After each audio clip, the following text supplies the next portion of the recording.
మీకు చెప్పాను కదండి ఇంకొక రకమైన పిచ్చి గూడు ఉంటుందని. ఇదిగోండి చూడండి, ఇదేం పైకి ఇలాగా ఇక్కడ ఆకులకి కొబ్బరి ఆకులకి కట్టుకుంటుందండి. ఇక్కడ ఈ పార్ట్ అంతా చూడండి, కింద నుంచి వెళ్తాను చూడండి ఎలా పెట్టుకుందో. ఇదిగోండి ఈ సొరంగం నుండి వెళ్ళి లోనకి వెళ్ళి ఇదిగోండి బొగ్గలాగా చూసారా, బొగ్గ పార్ట్లాగా ఇదిగోండి ఈ సైడ్ అలా లోనకి వెళ్ళి గుడ్డెడుతుందండి. చాలా వాటికి తెలియదండి అసలు. ఇంకా పాముల నుండి వేరే ఇతరత్ర పక్షులు అయ్యేది వెళ్ళకుండా ఆ గుడ్లు అయి తినకుండా ఉంటానుకంటే ఇందులో ఉండి పిల్లలను కూడా పొదుగుతాయండి. ఇంకోటి మనం చూపించాను కదండి ఏదో ఓపెన్గా ఉన్నట్టు చూసారా, అది ఏంటంటే అండి మగ పక్షులు అయ్యే ఇప్పుడు అలా వెళ్ళి మేతకొచ్చి అత్తమాని ఇందులోకి వెళ్ళడానికి ఉండదు. కానీ గుడ్లెట్టిన పెట్టకి సపరేట్ గూడు అనమాట ఇది, పిల్లల్ని పొదుగుతానికి అన్నట్లకి. మామూలుగా బయట ఉండటానికి అయితే అలా అలా తిరిగి వచ్చి మేతకెళ్ళి వచ్చి అందులో ఉంటాయండి. అసలు ప్రకృతి ఇంత సృష్టి ఇంత గొప్పదండి, ప్రతిదీ ఆశ్చర్యంగానే ఉంటుందండి మనకి చూడగా. ఆ పిచ్చికి ఎంత ఉందండి సైజా, అగ్గిపెట్టి అంత కూడా లేదండి, కానీ ఎంత పెద్ద గూడెట్టిందో చూడండి. పట్టుదలండి, పట్టుదలతో ఉంటే సమయం పట్టుదలతో రాదా విజయం కదరా సోదరా అన్నట్టు పట్టుదలతో చేస్తాయండి అయ్యా. ఇవ్వండి పాపం చూడండి ఇంత బాగా పెట్టుకుంది, పడిపోయింది. అలాగని ఆగిపోతాయా, మేతంటే గూడు కడతాయి, మేతంటూ ఉంటాయి గూడు కట్టుకుంటూ ఉంటాయి. ఇంకా వాటికి వేరే గొడవ ఏముందండి, లగ్జరీ లైఫ్ ఏమన్నా కావాలి వాటికి మనలాగా.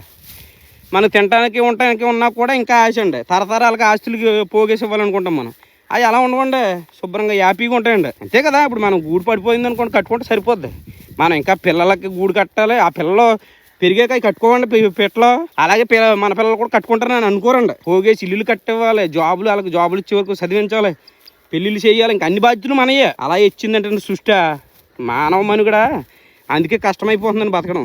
ఈ పక్షి ఏముందండి, అది దాని స్వశక్తి మీద ఎంత చేయాలి అంత చేస్తుంది ఓపిక తగ్గట్టు. గూడు పడిపోయింది ఆ పిల్లల కోసం మళ్ళీ తయారు చేస్తుంది. గుడ్లు చూడండి పొదుగుతాయి, ఏదో రకంగా కొన్ని ఉంటాయి, కొన్ని చచ్చిపోతుంటాయి, మళ్ళీ పెడుతుంది ఓపిక. ఇంకా అయ్యే పని జీవితం, లైఫ్ అంటే ఇంకా అలాగే ఉండాలి. ఇంకా అంతేగాని మనం గజిబిజి గందరగోళం లైఫ్లో పడిపోయి మన జీవితాన్ని ఖరాబ్ చేసుకుంటున్నాం. మానవ జన్మ సార్థకత పోయిందండి, ఎందుకు బతుకుతున్నామో మనకే తెలియకుండా బతుకుతున్నామండి. జ్ఞానం ఎక్కువైపోవడం వల్ల అండి ఇది అంతాను. మనిషిలా బతకకుండా మానవ మృగాల్లాగా ఏదో యంత్రాల్లాగా బతుకుతున్నామండి.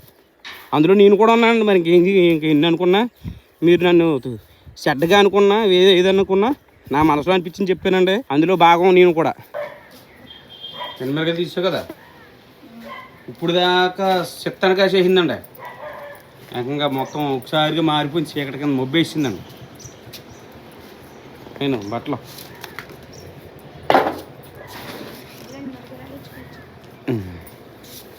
ఆడిచిపోతానే, మీరు ఆడిచిపోతానే.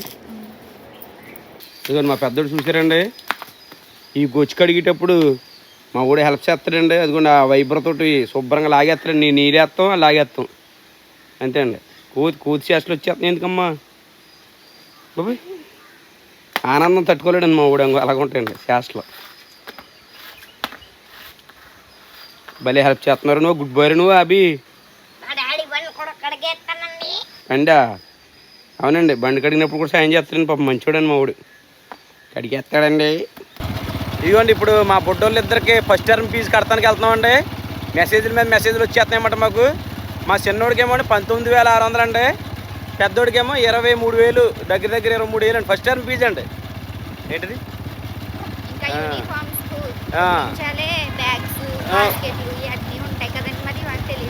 బుక్స్కి సపరేట్ అండి ఆయన. తర్వాత ముందైతే ఫస్ట్ టర్మ్ ఫీజు కట్టించుకుంటున్నారండి. వీళ్ళు కట్టి వద్దామని వెళ్తామండి. గోలు పండి బాబా, నా టైం 4 అవుతుంది అయినా కూడా 7కి వచ్చేస్తుందండి మంట కింద. అదేండి మరి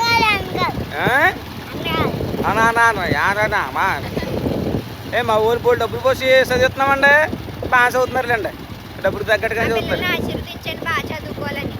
సరే అండి. UKG first class sir, 53525206252063.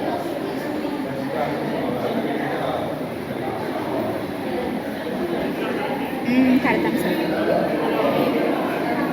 42,000. ఇదిగోండి మన మా ఆవిడేమో పొట్టు పెసరపప్పు పొడియాలు పెట్టిందండి, ఇప్పుడేమో మా అమ్మ సాయి పెసరపప్పు పొడియాలు పెడుతుందండి. ఒడియాల మీద ఒడియాలి ఇంకా అయిపోతుందండి, ఆ వానలు వచ్చేస్తే ఇంకా అసలు ఎలాంటి అవకాశాలు ఉండవు కాబట్టి తెగెట్టేసుకుంటున్నారండి మా ఊళ్ళో పిండి ఒడియాలు పెసర ఒడియాలు. తినండి ఏం కాదు. ఇవ్వండి మొన్న నుంచి మా వాళ్ళు స్విమ్మింగ్ పూల్ తీసుకెళ్ళిన కాంచి రజన కింద ఉన్నారండి. డాడీ స్విమ్మింగ్ పూల్కి ఎప్పుడు తీసుకెళ్తావు, డాడీ స్విమ్మింగ్ పూల్కి ఎప్పుడు తీసుకెళ్తామని. ఇంకా ఇదే మా స్విమ్మింగ్ పూల్ ఈ ఆటకి వీకెండ్ అది ఏ ఆగిపోయింది పాయింట్ అనుకున్నా ఏమవుదా అదే చిన్న స్విమ్మింగ్ పూల్ బాగుందిరా ఓరి అమ్మాయి ఎంతమంది ఎట్టారా నాయన అందులోనా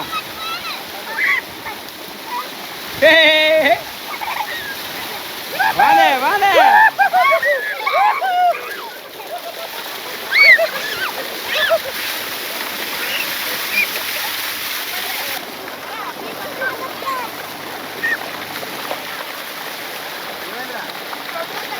బాగుంది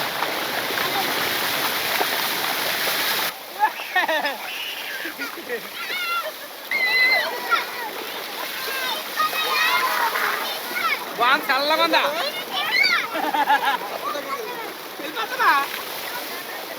తానం తానం అన్నావు కదరా ఎలా ఉనికిపోతున్నావా అక్షయగా అమ్మాయి బాగుందా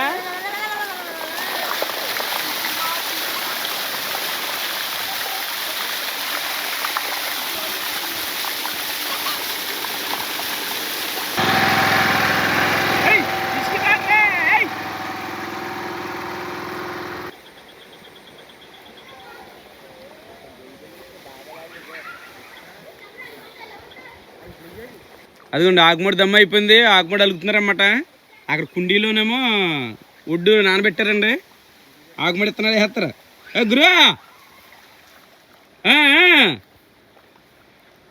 ఇప్పుడు ఆకుమూడి రేపు వేస్తారా ఓకే ఓకే అందులో అయ్యో బత్తలు చూశాను కోళ్ళు మనయనివి కాదు రెండు పిల్లలు కూడా మేపుకుంటాం కాదు మాకు ఎవరో రెండు పిల్లలు మేపుకుంటాం గురు పెట్టలు ఉన్నాయి కదా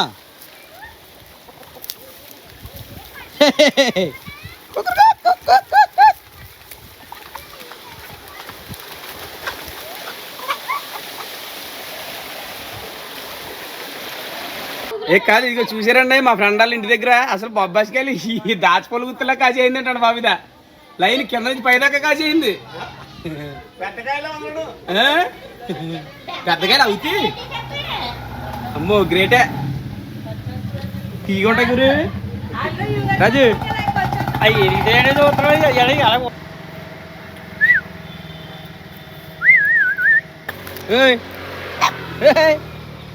అబ్బా చాలా ఉంది ఆ బొరిగేస్తున్నాయి ఏకంగానా బో అంట బో బాగున్నాయండి తల్లి అక్కడికి మేతకి వెళ్ళినట్టుంది ఏం రా బాలరాజు